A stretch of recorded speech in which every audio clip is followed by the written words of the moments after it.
Joining us now is former commander of the U.S. Central Command, General Joseph Votel. General, great to have you back. Israel has furthered its evacuation orders, expanded the evacuation orders. What does that tell you is going on?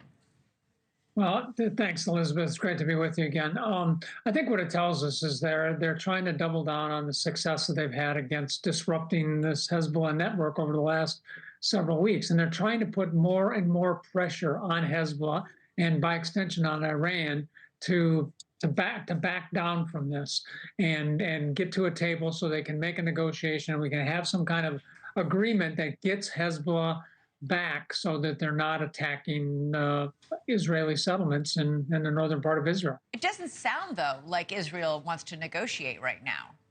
Well, they don't right now, and they're going to continue to apply as much pressure as they can, and they're not going to say negotiate first. They're going to wait for Hezbollah and Iran to do that.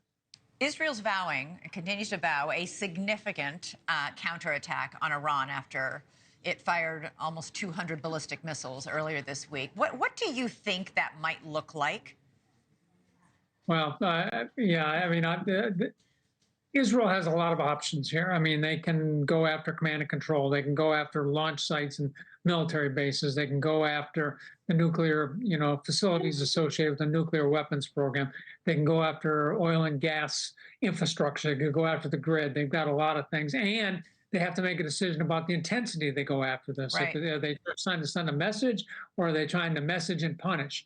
So they've got an extraordinary amount of options available to them. And of course, just by, as we heard from President Biden here, I mean, none of these are clean or easy decisions, and all of them carry extraordinary risk, and not just for Iran, but for Israel, for the region, for the United States. So, yeah.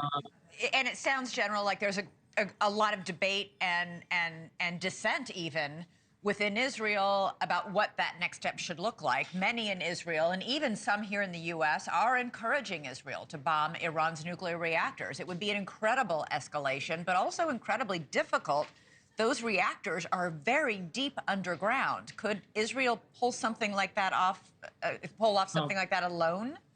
Well, as we've seen, Israel has extraordinary capabilities. They have peer-like capabilities to ours, and so they're extraordinarily capable. Whether they could actually do that on their own, I don't know. That has not always been the case. But again, they've got their own capabilities.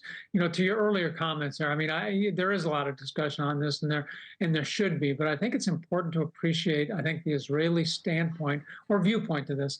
What they want is they want this threat to their country that emanates from Iran and through Hezbollah to them to be diminished at the end of all this. They want it to be different. They're not looking to return to the status quo. So I think this kind of explains why there's so much pressure being put on Hezbollah and Iran at this point. Yeah, well, as we come up on the one-year anniversary of the October 7th attacks, there's word today from a senior member of Hamas that the leader of Hamas, Yahya Sinwar, is still alive in the tunnels of Gaza. It was Sinwar that planned and pulled off that attack, which was the worst in Israel's history.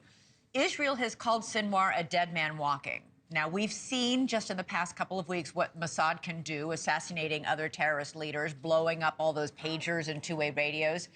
How is it that they have failed for a year to get Sinwar? Well, it's important to remember it took us 10 years to get bin Laden. True. So, I mean, these are long-term propositions here. These terrorists like this, Sinwar, these leaders, they're very, very savvy. They're making use of all the infrastructure, all the protection they have to safeguard themselves. So, it doesn't surprise me that it's taken this long, or may take even a little bit longer. Clearly, I think Israel is focused on this. They recognize the importance of getting Sinwar, and I'm sure they're very, very focused on it. But I don't read anything particularly negative into the fact that it's taken some time to get after him. They've certainly gotten after a lot of the other leadership. Yeah. Thanks so much for watching. Go to joinnn.com to find NewsNation on your television provider. And don't forget to click the red subscribe button below to get more of NewsNation's fact-driven, unbiased coverage.